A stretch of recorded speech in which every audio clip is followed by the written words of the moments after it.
Halo semuanya, selamat datang di sesi penjelasan kali ini. Hari ini kita bakal ngupas tuntas satu kebiasaan simpel yang dampaknya tuh luar biasa banget, tapi jujur aja kadang suka bikin kita bingung. Yap, memilah sampah di rumah. Tujuan kita hari ini sederhana, kita mau bikin topik yang kelihatannya ribet ini jadi sangat masuk akal. Jelas dan yang paling penting, gampang banget buat diterapin di keseharian Anda. Yuk kita hilangkan kebingungannya bareng-bareng. Oke, mari kita mulai pembahasannya. Biar gampang, kita punya peta jalannya nih. Pertama, kita lihat skala masalahnya. Kedua, 5 kategori utama sampah. Ketiga, cara memilah di rumah. Keempat, kemana sih perginya sampah kita? Dan kelima, tips harian biar kebiasaan ini awet. Lanjut ya. Bagian 1. Skala masalah sampah kita dan memahami dampak makronya. Nah, buat ngerti solusinya, kita harus sadar dulu seberapa mendesak sih masalah ini. Coba bayangin angka ini, 200.000. Gede banget kan? Rata-rata dari kita itu ngasilin sekitar 0,7 kg sampah setiap hari. Kalau dikalikan se-Indonesia, kita itu memproduksi hampir 200.000 ton sampah setiap harinya. Bayangin aja, mayoritas dari gunung sampah raksasa ini sayangnya berakhir mencemari lingkungan atau menumpuk di tempat pembuangan akhir yang udah kewalahan banget. Dan ini dengan sangat brilian nunjukin di mana letak masalah utamanya. Sampah yang dicampur aduk. Gini, begitu berbagai jenis sampah disatukan dalam satu kantong, sisa makanan yang basah itu bakal langsung merusak kertas atau kardus dan bikin mereka nggak bisa didaur ulang. Baterai bekas ngeracunin tanah, dan percaya nggak, cuma butuh 1 botol beracun buat ngerusak seluruh tumpukan plastik daur ulang. Sebaliknya nih, kalau kita pisahin dari awal di dapur, kita nyiptain efisiensi yang luar biasa, ningkatin daur ulang secara masif, dan mencegah racun menyebar kemana-mana. Masuk ke bagian 2, 5 kategori utama sampah. Kita harus tahu persis apa yang kita buang. Fondasi dari solusi ini dimulai dengan ngenalin persis apa yang lagi kita pegang. Kategori pertama, sampah organik. Intinya, ini semua sisa makhluk hidup yang bisa membusuk alami. Kayak sisa sayuran, kulit buah, atau ampas kopi. Daripada dibiarin membusuk menuh-menuhin tempat pembuangan akhir, sampah ini sebenarnya bisa dengan gampang diubah jadi pupuk kompos gratis buat tanaman Anda di rumah. Sayang banget kan kalau dibuang gitu aja? Terus kategori kedua, sampah anorganik yang bisa didaur ulang. Ini tuh barang-barang yang punya nilai tinggi banget di mata bank sampah sama teman-teman pemulung. Ada botol plastik, kardus, gelas plastik, dan kaleng aluminium. Tapi tolong perhatiin kuncinya di sini. Barang-barang ini wajib dalam keadaan bersih dan kering. Kalau sampah daur ulangnya kotor atau basah, nilainya bakal turun drastis atau malah bisa ditolak sama sekali.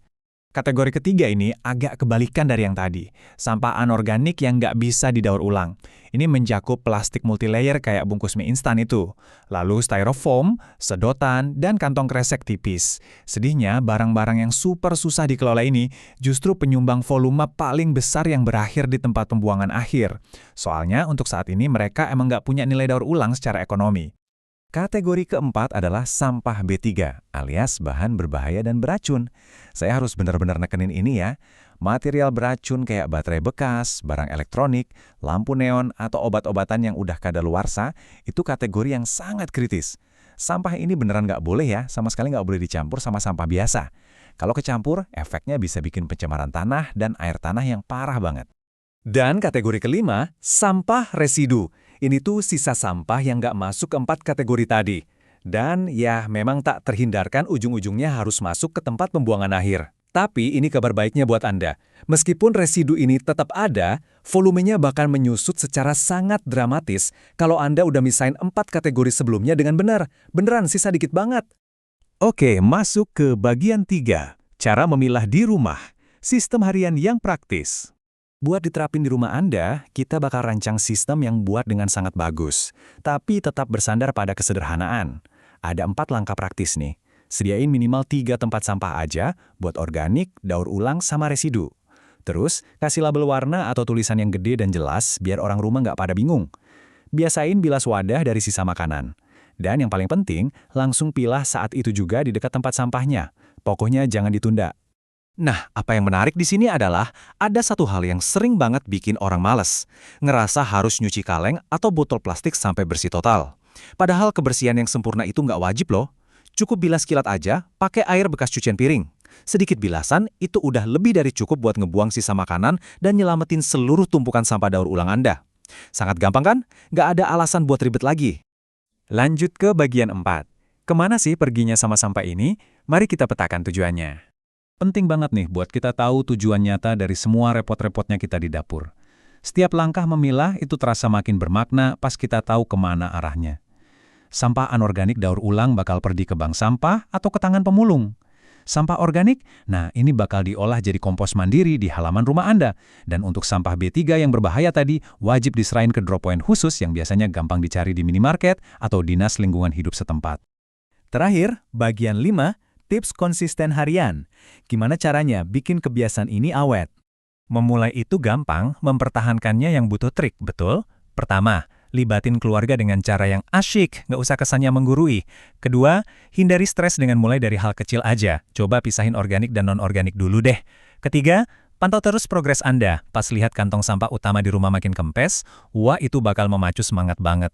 Terakhir, gabung aja sama komunitas peduli lingkungan online biar ngerasa banyak temennya. Jadi, poin krusialnya tuh di sini. Ini bukan soal menuntut diri jadi manusia zero waste secara instan dalam semalam. Bukan gitu, ini tentang membuat satu pilihan hari ini yang lebih baik dari kemarin. Filosofi ini memberdayakan banget, perubahan buat lingkungan itu nggak nuntut kesempurnaan langsung kok, tapi lebih ke konsistensi dari tindakan kecil kita setiap harinya. Setiap hari, kita selalu dihadapkan sama keputusan tentang apa yang mau kita buang. Coba pikirin, kalau satu tindakan kecil di dapur Anda aja bisa nyegah ratusan liter air tanah dari pencemaran berpuluh-puluh tahun ke depan, apakah Anda masih rela membuang semuanya ke dalam satu kantong kresek yang sama? Pilihan itu ada di tangan Anda hari ini. Jadi, gimana nih? Udah mulai memilah sampah di rumah? Atau baru mau ancang-ancang buat mulai? Makasih banyak ya udah gabung di sesi penjelasan materi kita kali ini, dan sampai jumpa di kesempatan menarik berikutnya.